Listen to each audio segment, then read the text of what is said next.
Yes, you should asset flip. Let me explain. I've come across a lot of indie devs during my own game dev journey, and a lot of these people were literally scared of using any kind of assets because they don't want it to be called an asset flip. So they end up making everything themselves, from the models, the animations, the visual effects, and that not only leads to years of development hell, but also a dramatic increase in the likelihood of burnout. Today, I want to address these fears and hopefully empower you all to the best of my ability. There are probably lots of reasons why people dislike using assets, but I believe that all in all there are three main reasons, and I'll try to debunk these now. The first and more obvious reason is that people are afraid of getting backlash for using these assets. Asset flip is a very negative expression used by a lot of game reviewers and gamers in general to describe games that have no effort put into them and that are built entirely on assets from the asset store. But there is a clear distinction to make here, and that is that asset flipped games are made with minimal effort and are simply shovelware. Not only that, but more often than not, they are also advertised as something they are simply not. A good example of an asset flip game is the late King Kong game. Besides, I think there is a big difference between using a pre-made asset for your main character and using assets to fill the background of your world. Basically, when your main character is an asset that simply was slapped into the game without any change or thought, that would be a lot more noticeable than that rock and tree in the background. That is, of course, if the assets actually fit your world and game. Yeah, maybe don't do something like this. The key here is that if your game is fun, enjoyable, and made with passion, no one will call your game an asset flip because it never was about the assets. It was about what was done with those assets.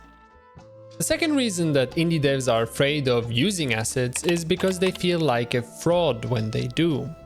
This is quite a bit more complex than my first point because I can't just sit here and tell you stop feeling that way. Just like telling a person to stop being sad won't actually help them.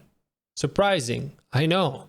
However, I can attempt to give you my perspective on things in the hope that it will encourage you to strive towards the best possible quality.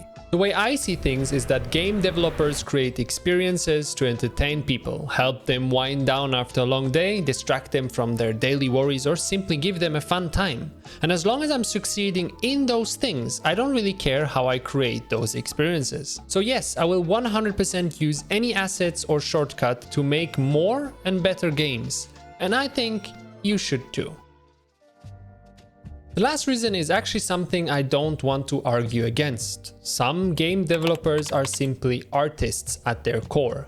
These people see their game as a work of art that incorporates a very specific meaning to them, and using pre-made assets in those games would simply devalue this. And I think this is actually a very valid reason. Those devs simply have a different mindset and approach when it comes to crafting video game experiences.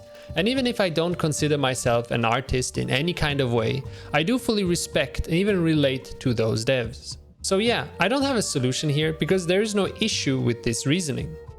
Anyhow, what I'm trying to say with this video is that using assets is completely normal. And if we indie devs want to compete against AA and AAA studios, we need to take these shortcuts and use the work of other talented people to bring our dreams to life. And as long as your players can feel the effort, the passion, and the love you've put into the creation of your games, I promise you that no one with an at least half-developed brain will call your game an asset flip. What truly is important is that the assets actually fit the world you're trying to create. Now, if you're looking for extensively customizable assets without having to model them yourself, you should check out what Sloyd has to offer by clicking this video here.